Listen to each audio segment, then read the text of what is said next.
Hi, my name is Sophia, and this is I Am Soma, Nectar of the Gods, your channel for all things metaphysical.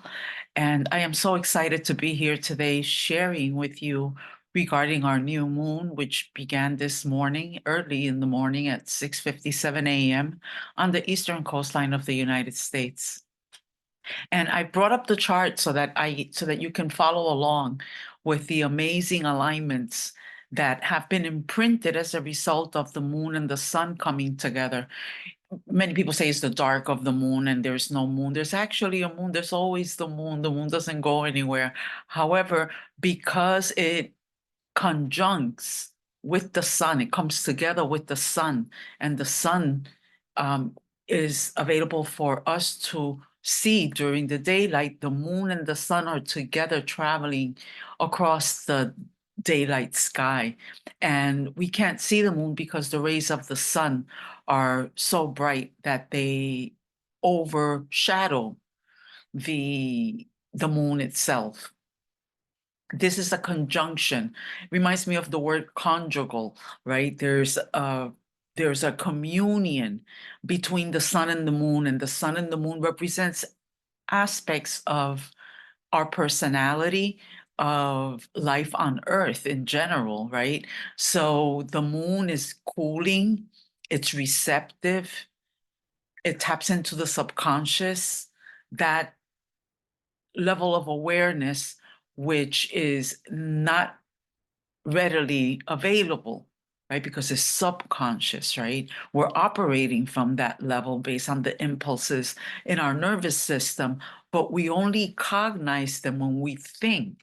And that is a more emissive, active aspect of our thinking process. And that is attributed to the solar energy, to the sun. So the sun and the moon coming together, fire and water, right?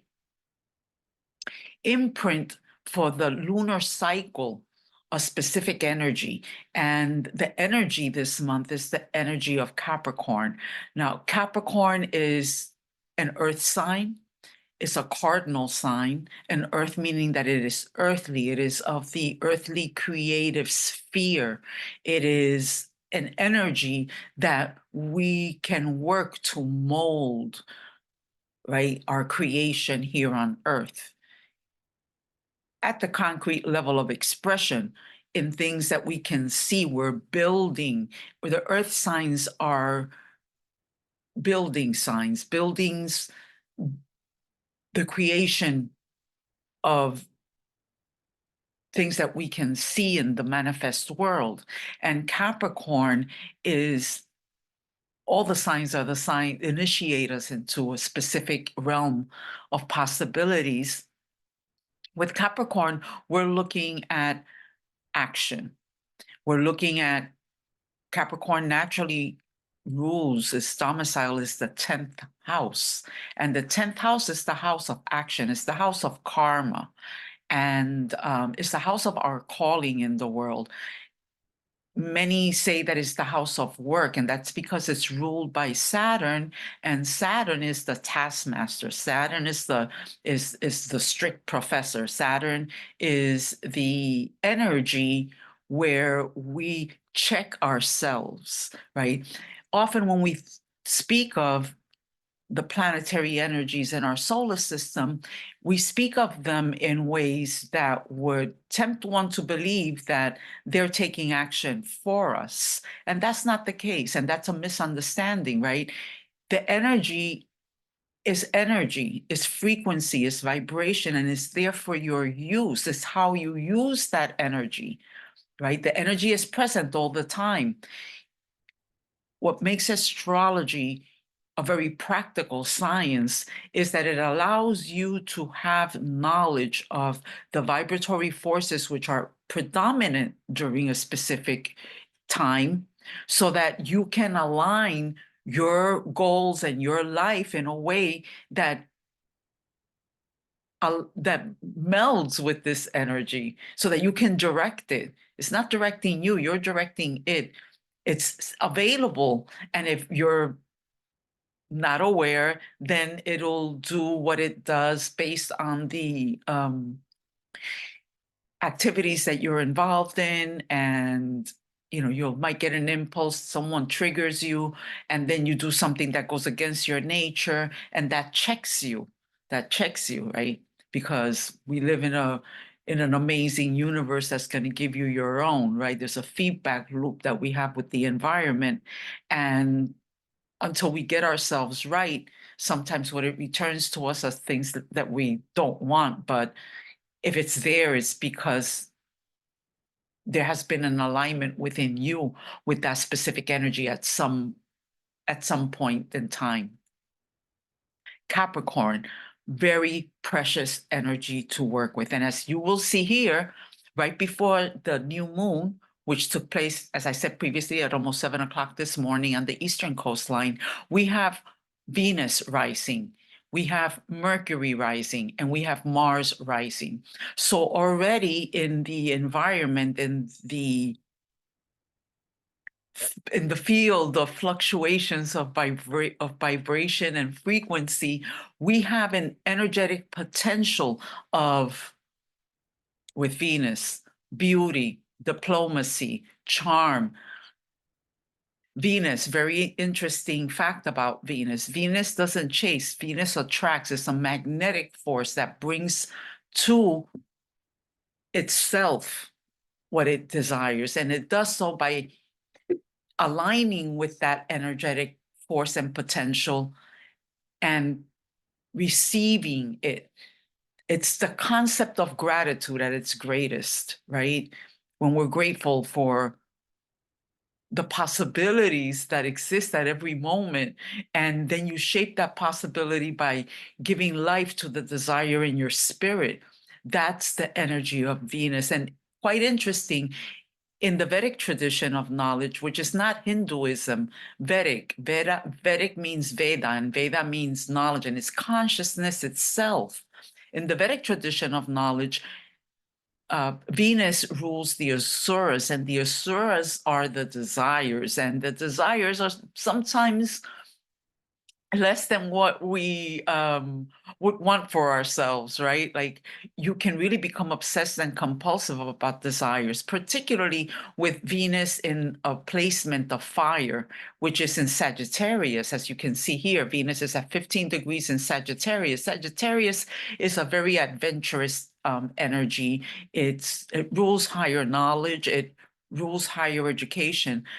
And at the level of our earthly life, one could say, oh, it rules over, dogma and doctrine and belief systems and philosophy.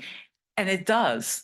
But at a higher level of understanding, this is the expansiveness of appreciating the value of consciousness as primary, that consciousness is everywhere.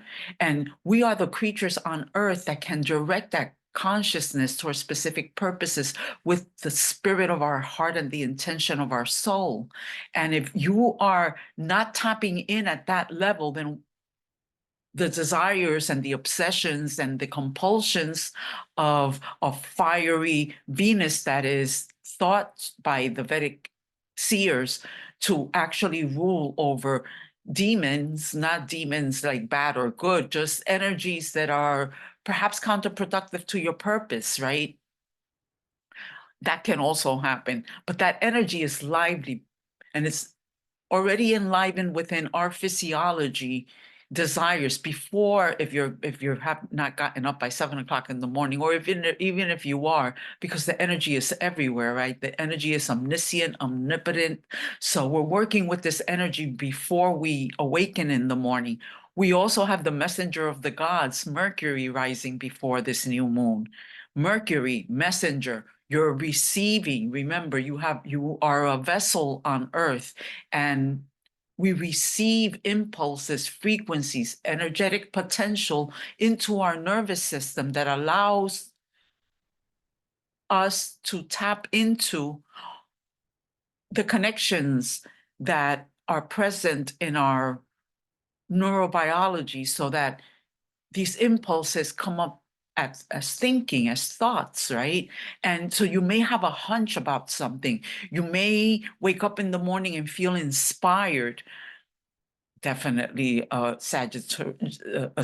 Sagittarian impulse, inspiration, enthusiasm, unbounded enthusiasm for a perception that is visionary because it's ruled by fire, Sagittarius. So we have Mercury there also, and that's a divine energy to have both these planets. Although they are within 8 degrees, no, 12, 13. Okay, so they are outside of an orb of great influence on each other, but these two lenses, the Venusian lens, the beauty, the balance, the diplomacy, the charm, the magnetism, right? And the energy of Mercury, the intellect, the thought process, the directive to understand, right? And to open the doors of perception in your mind. Very, very beautiful here with Sagittarius, because Sagittarius is philosophical and it really wants to hone in on the wholeness of the inspiration.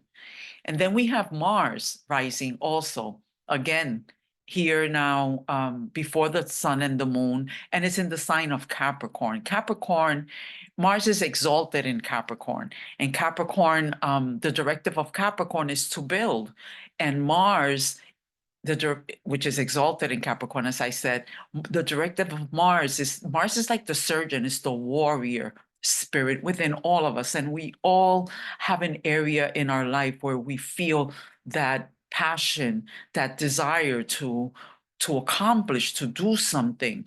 And in Capricorn, it's also the surgeon with the scalpel.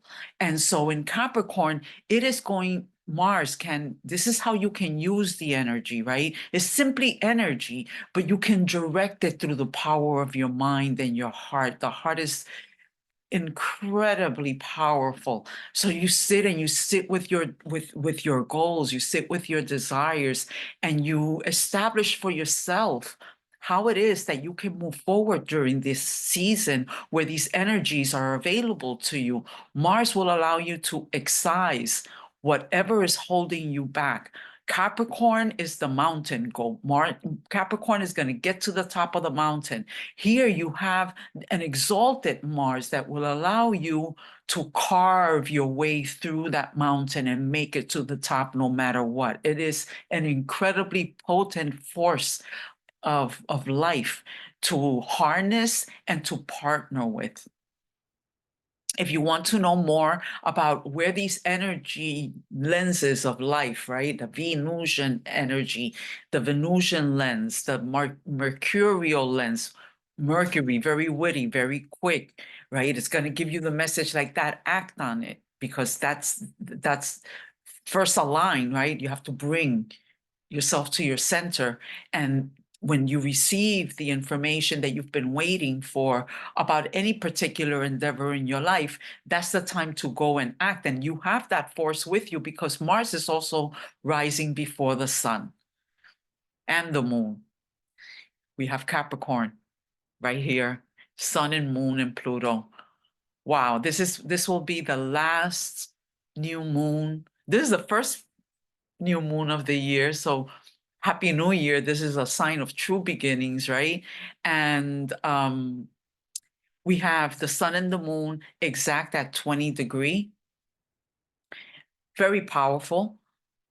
Here we coalesce the directive of Capricorn to build. How is it, where's your foundation? Which house is Capricorn? And if Capricorn is in the first house, as it is at the rise of the sun, it's about your identity. If Capricorn is your second house, it's the house of wealth, of sensual experiences, of money, the money that you make from the work that you do. If it's in the third house, it's about communication. If it's in the fourth house, it's the house of home, mother, emotions. If it's in the fifth house, children, creativity, romance. If it's in the sixth house, it's the house of health, the house of service, the house of pets. If it's in the seventh house, it's the partnership, it's the association, it's how you're going to move through the power and the energy made available to you through Capricorn to build something, to build a partnership, to build a way forward. If it's in the eighth house, it's the house of the occult, it's the house of astrology, actually, it's the house of revelations, inner revelations, it's the house of hidden enemies, or actually open enemies. Hidden enemies is the sixth. It's the house of open enemies, it's the house, and any enemy is an enemy within. We manifest what we are. And that's not only the case when it's convenient and it's beautiful and flowers and hummingbirds. It's also true when you attract to yourself people who are less than what you desire, and you wonder how they got into your space. Well, what's going on in your subconscious? What's going on inside of you when you're not paying attention, right? And this is where practices that help you to harness your inner life, such as meditation, yoga asanas, pranayam, all these Eastern practices that have been reawakened during our lifetime and available to everyone, right? How's your exercise routine? How's your journaling going? Do you have a vision board? These things are super important in helping you to get clear so that the minutia that usually comes and sets up a home in your mind can not have the space to exist because you're focused on where you're going. So the last house that I mentioned is the eighth house, the house of open enemies, the house of the occult, the house of secrets, the house of other people's money. And then we have the ninth house, the house of higher knowledge, of tapping into the divine, of being in a devotional space in your heart and in your spirit. Then after the ninth, we have the 10th, which Capricorn rules, the house of the calling, the Dharma in your life. So the 11th house, the house of your tribe, of gains, of attracting into your life the things that you desire to make your dreams come true. And then we have the 12th house. If this Capricorn is in the 12th house, you seek solitude, seek communion with your inner self, seek to engage in activities that are not necessarily open for public review. You keep your business to yourself. Mind your business, and then keep your business to yourself. Don't go out there broadcasting everything that you're doing, and the intimations that are alive in your spirit. Keep that to yourself. Keep a journal. Write them down. Light a candle. Really set the stage for your life to flourish. It's not necessary to post everything on Facebook or Instagram, and if you're spending a lot of time on social media, particularly with Saturn now at rising in the third house in Pisces, you can lose yourself in the ocean of the collective at this time. Saturn rules boundaries, which is and what we create, right? Which is its rulership is in Capricorn. It's currently in Pisces, and Pisces is the sign of the collective consciousness. So if you're in the collective consciousness and it's water, and Saturn is not very happy there, because how do you create with water? Water is fluid. So you really have to grab a hold of your emotional body, which is the water, the essence of water, right? Is how we impress upon this ocean of consciousness through our emotions. How are you going to build in that space? And the way that we build in that space is by going back into spirit and harnessing the energy of our spiritual values to move and create the life that we want. If Neptune is in Pisces. Neptune rules the media. Media being film, the many factors about the internet are ruled by Neptune because it's the illusion. It's also escapism. And Saturn, remember, is the Lord of the 10th house, which is actually Capricorn, that is rising at this time. So how are you building in that space? And luckily, in the Vedic tradition, of knowledge, of astrological inner knowing called Jyotish. Capricorn is the Makara, right? So it's half, you can say it's also in the ancient times, its avatar was a unicorn. So one pointed focus on on where you're going. One pointed focus on the fact that you're the boss, right? One pointed focus on the direction forward. In Pisces, and there is a nice alignment here between Mars and Saturn. You can see that here is a blue line. So it's a sextile alignment, if I'm not mistaken. Let me look at this real quick. And the alignment is also with Jupiter. So we have an expansion, a concretization with Saturn. The expansion is Jupiter, adventure, the big picture. And Mars, cutting the unnecessary activities out of our life is possible because it is placed in Capricorn. And Capricorn is all about the directive of how you're going to make it to the top of the mountain in that area of life that is ruled by Capricorn in your own chart. And I went over that first, second, third. So look for the house that Capricorn is in your chart, and you will immediately be able to assess and set a path for yourself during this lunar cycle. We also have Chiron. Chiron is in the third, so our communication is coming, may come. It depends on your directive. It depends on your intention. The energy can't do anything to you that you're not willingly allowing it to nest on, right? So there's Chiron represents the wounded, the wounded warrior. It's a centaur, right? It's half of its body is man, half of its body is a horse. And so, and it has a wound, it's the wounded healer. So where is that wound within your spirit that you can have more compassion for instead of anger, instead of creating a shadow of it where you don't accept it and it rules your life, where it allows you to lash out at others? It's Aries. Aries is the sign of me.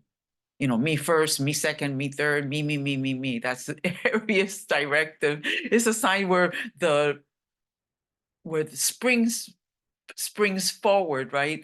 So it's a sign of the awareness of consciousness. And so we're out and we're giving life to what presents itself. And that's the energy of Aries. We also have the North Node there, which is directly opposite of Venus, of Libra.